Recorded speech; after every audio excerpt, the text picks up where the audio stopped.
Hello friends, तो आज के इस वीडियो में हम इस 4 इंचेस सबवूफर को रिपेयर करने वाले हैं। तो पहले तो हम क्या क्या चीज़ लगेंगे वो देख लेते हैं। तो एक कॉयल, एक स्पाइडर, एक पेपर, ऊपर पेपर लगेगा और एक डस्ट कप लगेगा। ओके, तो चलिए मैं यहाँ पे 4 लेयर का आपको ऊपर कॉयल लेना है। ऊपर का कॉयल होता है सबवूफर का, और ये पे बड़ा छेद वाला मेरा ये ऊपर है, मतलब बड़ा कॉयल वाला ये ऊपर था। इसके लिए मैंने बड़ा छेद वाला ही पेपर लिया और डस्ट का मैंने ले लिया। तो चलिए आगे बढ़ते हैं, हम इसको लगाएंगे अभी। तो यहाँ पे जो कॉयल है और स्पाइडर, तो स्पाइडर को अगर आप गौर से देखेंगे, स्पाइडर थोड़ा सा बड़ा है और यहाँ पे बड़ा कॉयल है। इसका छोटा स्पाइडर भी मिलता है जिसमें आपको छोटा छेद रहता है, मतलब उसका कॉयल छोटा रहता है, लेकिन वो स्पाइडर थोड़ा सा पतला होता है। तो इसीलिए मैं यहाँ पे बड़ा छेद वाला स्पाइडर लिया जो कि थोड़ा सा मोटा होगा और ये अच्छे से ये एकदम जो बेस है, बेस का जो ऊपर होगा वो टाइट बैठेगा और अच्छे से यहाँ पे अच्छा बेस देगा। तो इसलिए मैं यहाँ पे थोड़ा सा मोटा और थोड़ा सा बड़ा यहाँ पे मैंने स्पाइडर लिया है। तो स्पाइडर को ले लिया, उसके बाद यहाँ पे हमको कॉयल को प्लेस करना है। तो उसके लिए आप नॉर्मली जो एक्सरे सीट होता है, एक्सरे रिपोर्ट का जो सीट होता है वो आप यूज कर सकते हो ऊपर के लिए, जो सबवूफर है उसके लिए। तो यहाँ पे मैंने डबल सीट लगाया, तब जाके यहाँ पे टाइट से थोड़ा सा बैठा है। मैंने सिंगल सीट लगाया तो थोड़ा सा ढीला था, तो डबल सीट मैंने लगाया। और डबल सीट आपको चारों तरफ ही डबल सीट लगाना है, ऐसा नहीं कि एक साइड पर ही आप डबल सीट लगाए, एक साइड पर ट्रिपल सीट लगाए, ऐसा नहीं। चारों तरफ डबल सीट, चारों तरफ अगर सिंगल सीट होगा तो चारों तरफ होगा। तो जो भी होगा चारों तरफ ही सेम यहाँ पे गैप रहना चाहिए, ठीक है। ये एक्चुअली भी दिया गया है, गैप है वो चारों तरफ सही से होने के लिए। तो चलिए मैं यहाँ पे कॉयल को प्लेस कर लूँ।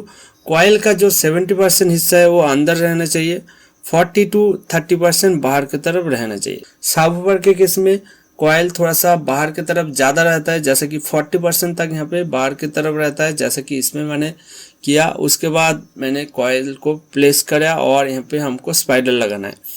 तो स्पाइडर यहाँ पे इसका अगर नाप का मिले तो अच्छी बात है, नहीं तो हमने जैसा यहाँ पे किया ऐसा आप कर सकते हो। तो मैंने यहाँ पे देखिए 2 टाइप का ग्लू है। एक तो डेंड्राइट है जो कि स्पाइडर को अटैच करने के लिए है बॉडी के साथ, जो भी स्पीकर का बॉडी है उसके साथ। और एक टाइप का ग्लू होता है जो कि कॉयल और स्पाइडर के साथ जोड़ेगा, जो कि क्विक फिक्स होगा। तो ये जो 2 ग्लू है, दोनों का काम अलग होता है, दोनों का स्ट्रेंथ अलग होता है। तो आप अगर स्पीकर रिपेयर करना चाहते हो तो ये दोनों चीज़ का इक्विवेलेंट भी आपको मिलता है, तो वो आप जरूर लीजिएगा। एक ही ग्लू से आप पूरा काम अगर करेंगे तो काम अच्छा नहीं होता है। तो चलिए अभी हम इसका ऊपर को प्लेस कर लेते हैं।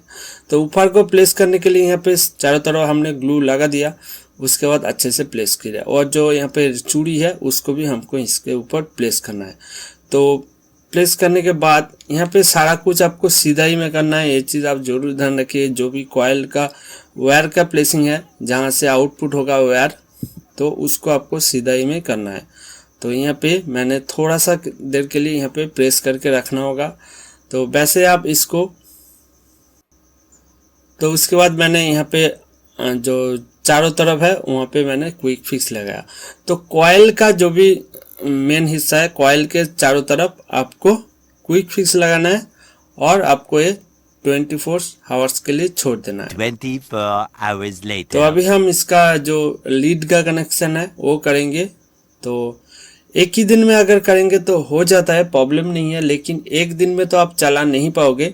तो मैं इसलिए थोड़ा सा टाइम लेता हूँ और इससे हमारा जो काम है वो अच्छा होता है और ग्लू भी अच्छे से सूख जाता है। तो इसलिए मैं सही से यहाँ पे छेद वगैरह भी आसानी से कर सकता हूँ। तो मैं जो भी काम करता हूँ ऐसे ही टाइम लेके करता हूँ। एक दिन में हम 3-4 स्पीकर एक साथ बिठा देते हैं रिपेयर के लिए। तो एक दिन में हम सिर्फ कॉयल प्लेस करते हैं, उसके बाद उसके अगले दिन में हम इसका वायर वगैरह का कनेक्शन करते हैं और उसी दिन हम डिलीवर कर सकते हैं, ठीक है। लेकिन आप फुल वॉल्यूम पर इसको चला नहीं पाओगे, तब इसका जो ग्लू है वो ख़राब हो सकता है। तो यहाँ पे मैंने लीड लगाने के लिए जो भी छेद है उसको मैंने साफ कर लिया। उसके बाद हमको यहाँ पे लीड लगाना है। तो लीड को थोड़ा सा ही आपको ढीला रखना है, बहुत ज़्यादा ढीला रखेंगे तो प्रॉब्लम हो सकता है। तो यहाँ पे आप देखिए कितना मैं यहाँ पे ढीला रखा हूँ, आप गौर कीजिए, आपको आसानी से पता चल जाएगा। तो यहाँ पे मैंने इसको सोल्डर कर लिया।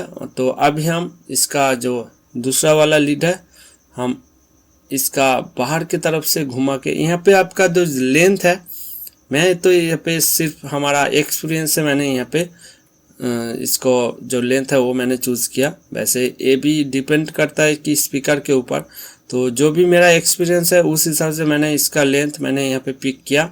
तो आप देखिए यहाँ पे मेरा लेंथ कितना है, आपको भी ऐसा ही लेंथ को चूज़ करना है। तो यहाँ पे देख सकते हो पूरा टाइट करके लगभग 1 सेंटीमीटर के बराबर दोनों तरफ है। तो उसके बाद हमको जो कॉइल का वायर है उसके साथ अच्छे से पाका देना है, ठीक है, टर्न कर देना है। उसके बाद हम इसको सोल्डर करेंगे। तो अच्छे से आपको ये सोल्डर करना होगा। और यहाँ पे मैंने जो भी वायर वगैरह एक्स्ट्रा यहाँ पे बाहर की तरफ आ रहा था उसको मैंने प्रेस करके अंदर की तरफ कर दिया। तो यहाँ पे सोल्डर आपको अच्छी तरीके से करना है। और सोल्डर यहाँ से ही हमारा जो भी सॉन्ग वगैरह का वोल्टेज जाएगा यहाँ से ही जाएगा। और बेस और जो सबवूफर है वो बहुत तेज़ी से वाइब्रेट करता है, तो इसके लिए आपको ये चीज़ जरूर ध्यान रखना है।